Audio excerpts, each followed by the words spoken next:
दोस्तों नमस्कार। ये है मार्गदर्शन फॉर सिविल सर्विसेज। मैं अनुराग चौधरी। दोस्तों आज की वीडियो में हम सॉल्व करेंगे उत्तर प्रदेश लोक सेवा आयोग द्वारा आयोजित किए जाने वाले यूपी पीसीएस प्रारंभिक परीक्षा के लिए सामान्य अध्ययन यानी जनरल स्टडीज के महत्वपूर्ण प्रश्नों का प्रैक्टिस सेट।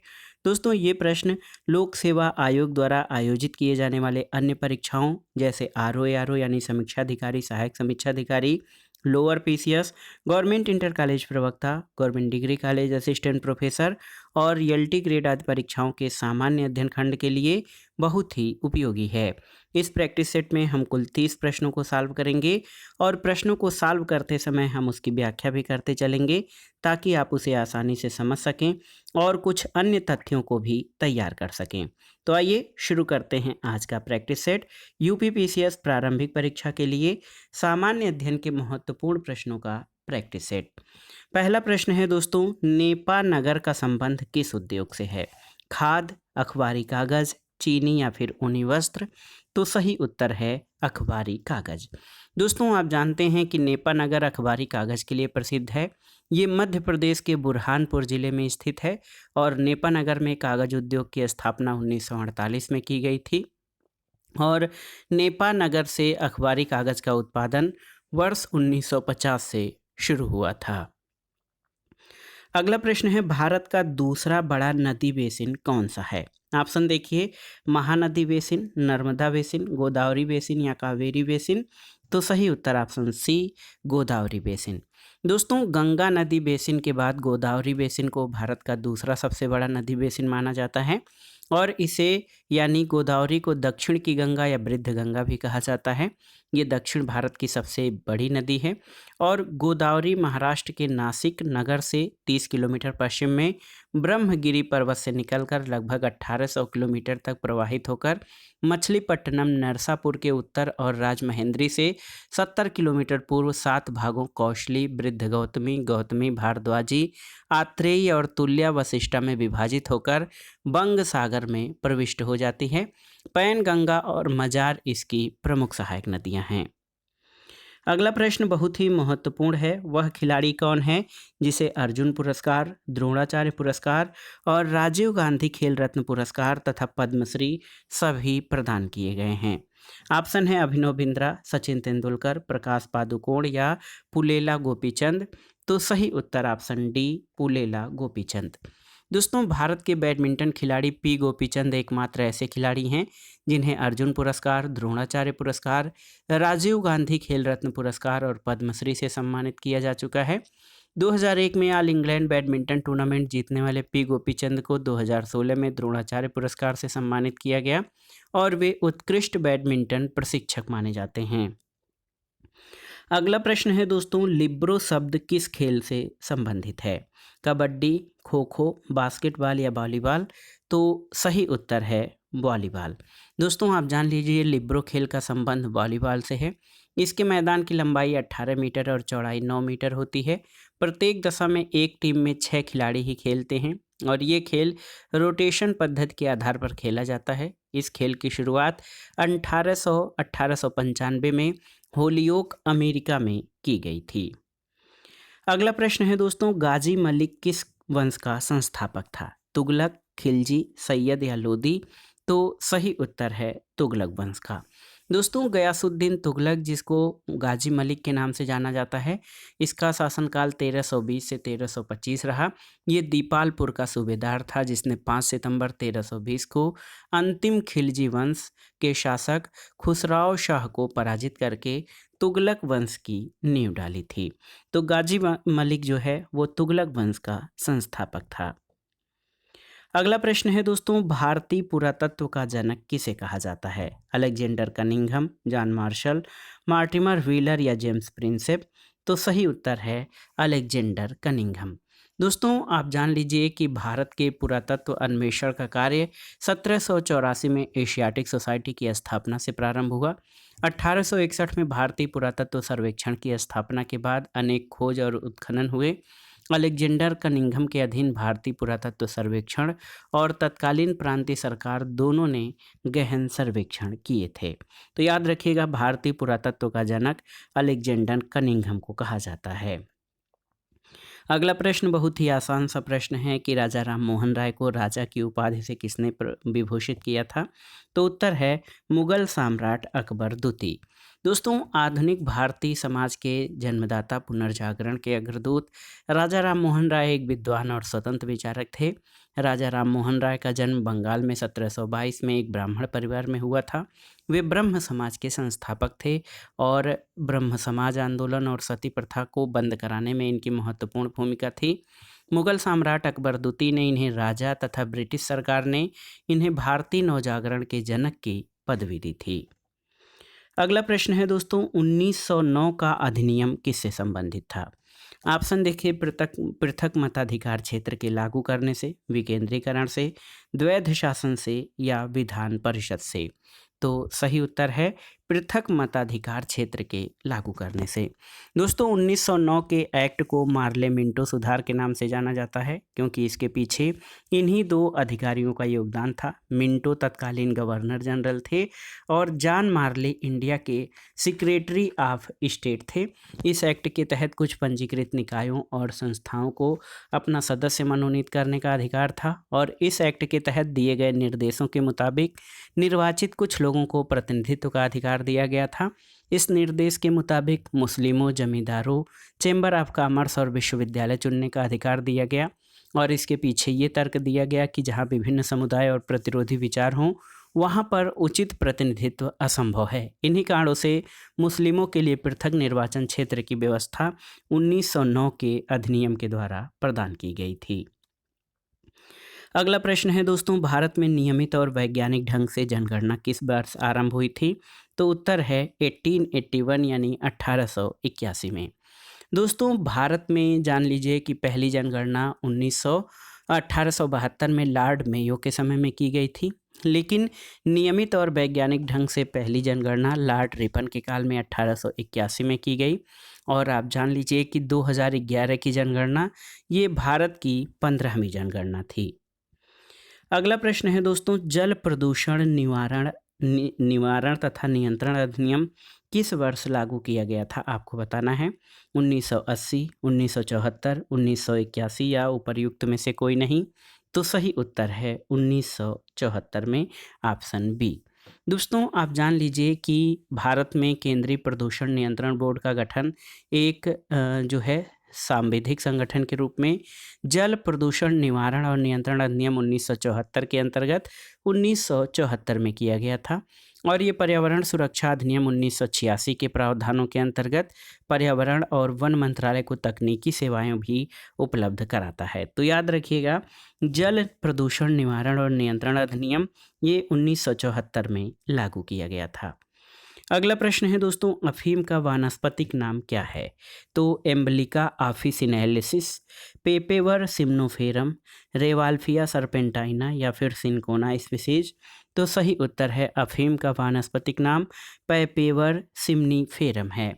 दोस्तों, आप जान लीजिए कि अफीम में 12% तक मार्फिन पाई जाती है, जिसको प्रसंस्कृत करके हेरोइन नामक मादक द्रव्य तैयार किया जाता है।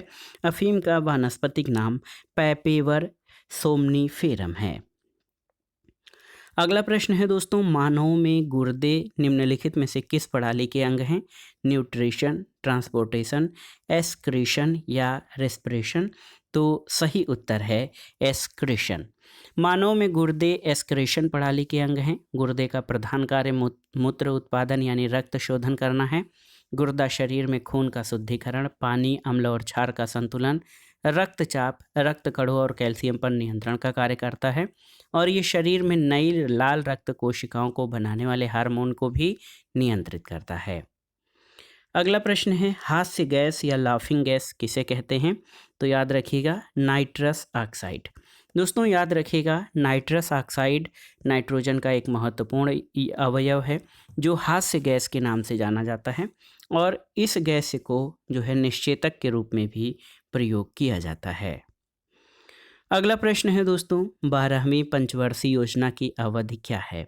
तो ये अवधि आप जानते हैं 1 अप्रैल 2012 से ये योजना प्रारंभ हुई थी और 2012 से 2017, ऑप्शन बी आपका सही उत्तर है। तो याद रखिएगा, 12वीं पंचवर्षीय योजना 1 अप्रैल 2012 से प्रारंभ हुई और इस योजना का उद्देश्य तीव्र धाड़ी और अधिक समावेशी विकास था। इस योजना में सब्सिडी को जीडीपी के 1% से 2% करने का लक्ष्य रखा गया था।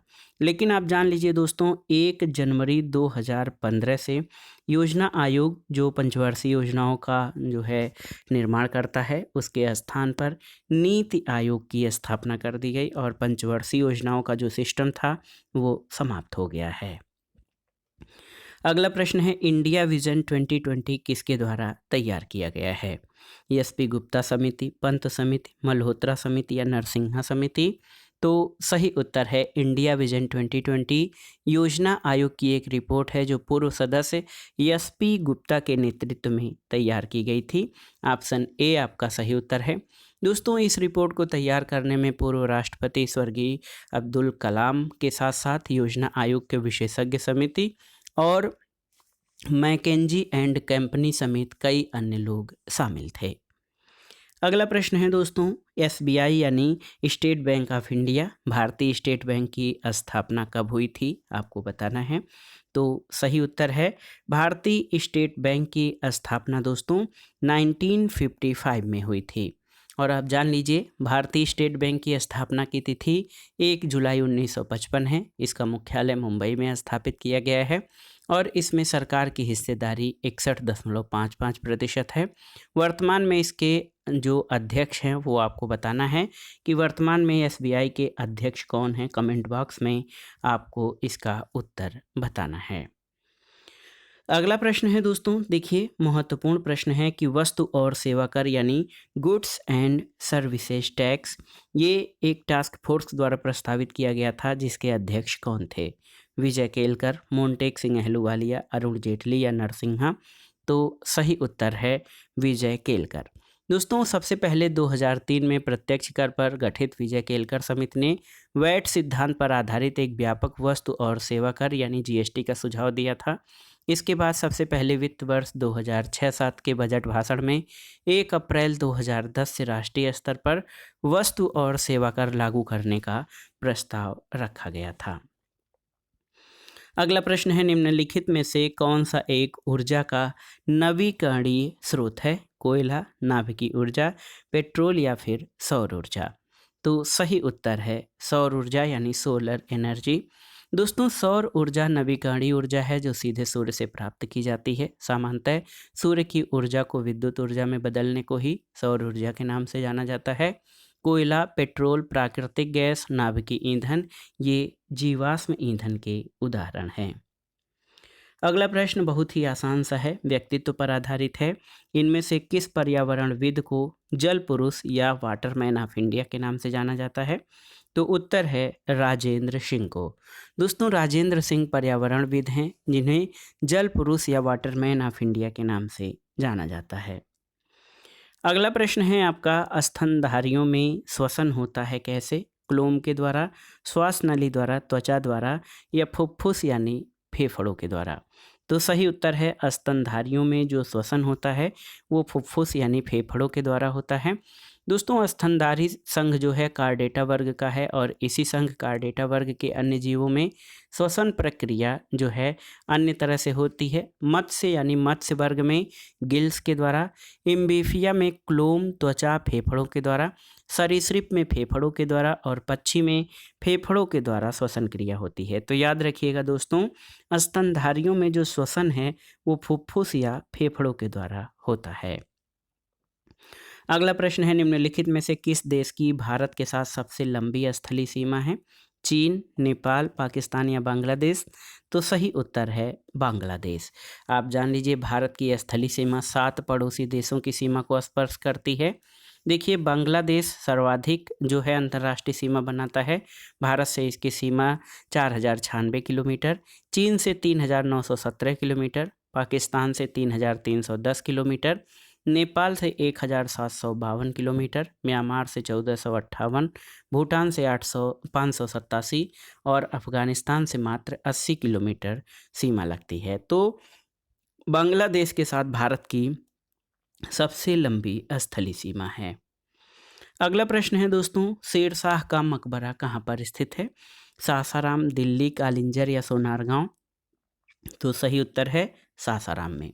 शेर शाह का मकबरा बिहार के सासाराम में है और इस मकबरे को भारतीय अफगान वास्तुशिल्प के भव्य नमूनों में से एक माना जाता है। ये ईंटों से बनी एक शानदार इमारत है जिसमें अंशतः पत्थर लगे हैं और ये लगभग 305 मीटर वाले भव्य तालाब के मध्य में पत्थर के एक बड़े चबूतरे पर खड़ी है।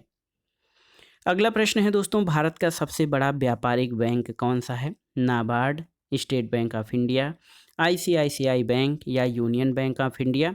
तो सही उत्तर है स्टेट बैंक ऑफ इंडिया। भारतीय स्टेट बैंक यानी एसबीआई भारत की सबसे बड़ी और सबसे पुरानी बैंक और वित्तीय संस्था है। ये एक अनुसूचित बैंक है, इसका मुख्यालय मुंबई में है। तो याद रखिएगा, state bank of India Bharat का सबसे बड़ा कमर्शियल बैंक है। अगला प्रश्न है दोस्तों, देखिए, ओजोन परत को सर्वाधिक नुकसान पहुंचाने वाले प्रदूषक कौन हैं? Hydrocarbon, carbon dioxide, nitrous oxide या क्लोरोफ्लोरोकार्बन? तो सही उत्तर है क्लोरोफ्लोरोकार्बन यानी CFC। दोस्तों, क्लोरोफ्लोरोकार्बन मानव निर्मित रसायनों का एक समूह है जो रंगहीन और गंधहीन गैस है और सरलता से द्रव में परिवर्तित हो जाता है। ये ओजोन परत के ह्रास के लिए मुख्य उत्तरदायी गैस है। ये अत्यधिक अस्थायी यौगिक है जो वायुमंडल में 80 से 100 वर्षों तक बना रहता है। 1960 के दशक में refrigerator, air conditioner, spray case और फोम के निर्माण तथा अन्य प्रसाधन अनुप्रयोगों में इसका प्रयोग बढ़ा था। तो याद रखिएगा, क्लोरोफ्लोरोकार्बन या CFC ये ओजोन परत को सर्वाधिक नुकसान पहुंचाने वाला रसायन है। अगला प्रश्न सामान्य भूगोल से है कि समान वर्षा वाले क्षेत्रों को जोड़ने वाली रेखा को क्या कहा जाता है? देखिए, आइसोबार, आइसोहाइट, आइसोथर्म या आइसोहेलाइन? तो सही उत्तर क्या हो जाएगा? Isohyet, option B. दोस्तों, समान वर्षा वाले क्षेत्रों या स्थानों को जोड़ने वाली रेखा को आइसोहाइट कहते हैं। समान दाब वाले क्षेत्रों को जोड़ने वाली रेखाओं को आइसोबार, समान ताप वाले जो है बिंदुओं को जोड़ने वाली रेखाओं को आइसोथर्म और समुद्री सतह की समान खारेपन की मात्रा को व्यक्त करने वाली परत या सतह को आइसोहेलाइन कहते हैं। अगला प्रश्न है दोस्तों, 5वीं पंचवर्षीय योजना का मूल उद्देश्य क्या था?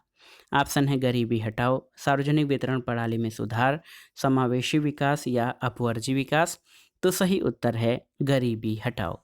दोस्तों, योजना आयोग द्वारा निर्मित 5वीं पंचवर्षीय योजना जो 1 अप्रैल 1974 को प्रारंभ हुई थी और 31 मार्च 1979 को समाप्त होनी थी, लेकिन 1977 में जनता पार्टी सरकार के केंद्र में आने के बाद इस योजना को 1 साल पहले ही समाप्त कर दिया गया।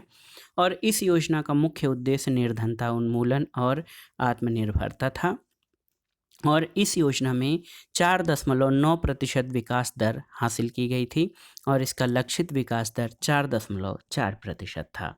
तो गरीबी हटाओ ये 5वीं पंचवर्षीय योजना का मुख्य उद्देश्य था। अगला प्रश्न है दोस्तों, भारत के किस राज्य की सीमा नेपाल, भूटान और चीन 3 देशों से मिलती है? देखिए, अरुणाचल प्रदेश, मेघालय, पश्चिम बंगाल या सिक्किम? तो सही उत्तर है सिक्किम। दोस्तों, आप जान लीजिए कि भारत के दूसरे सबसे छोटे राज्य सिक्किम, जिसका क्षेत्रफल 7096 वर्ग किलोमीटर है, इसकी सीमा पश्चिम की तरफ से नेपाल, उत्तर में तिब्बत यानी चीन और पूरब में भूटान से लगती है। भारत के राज्य और उनकी सीमा को स्पर्श करने वाले जो देश हैं, अरुणाचल प्रदेश, भूटान, चीन और म्यांमार को, मेघालय बांग्लादेश को, पश्चिम बंगाल जो है ये नेपाल, बांग्लादेश, भूटान को और सिक्किम चीन, नेपाल और भूटान को स्पर्श करता है। अगला प्रश्न है दोस्तों, किसने खोज किया कि पेड़ पौधों में जीवन है? देखिए, Robert Koch, JC Bose, Benjamin Franklin या लुई पाश्चर? तो सही उत्तर है जगदीश चंद्र बोस, ऑप्शन बी। दोस्तों, पूर्वी बंगाल अब बांग्लादेश में जन्मे डॉक्टर जगदीश चंद्र बोस भारत के प्रसिद्ध भौतिकी, जीव वैज्ञानिक और वनस्पति विज्ञान तथा पुरातत्व वैज्ञानिक थे। वे पहले वैज्ञानिक थे जिन्होंने सूक्ष्म तरंगों और रेडियो तरंगों की प्रकाशिकी पर कार्य किया।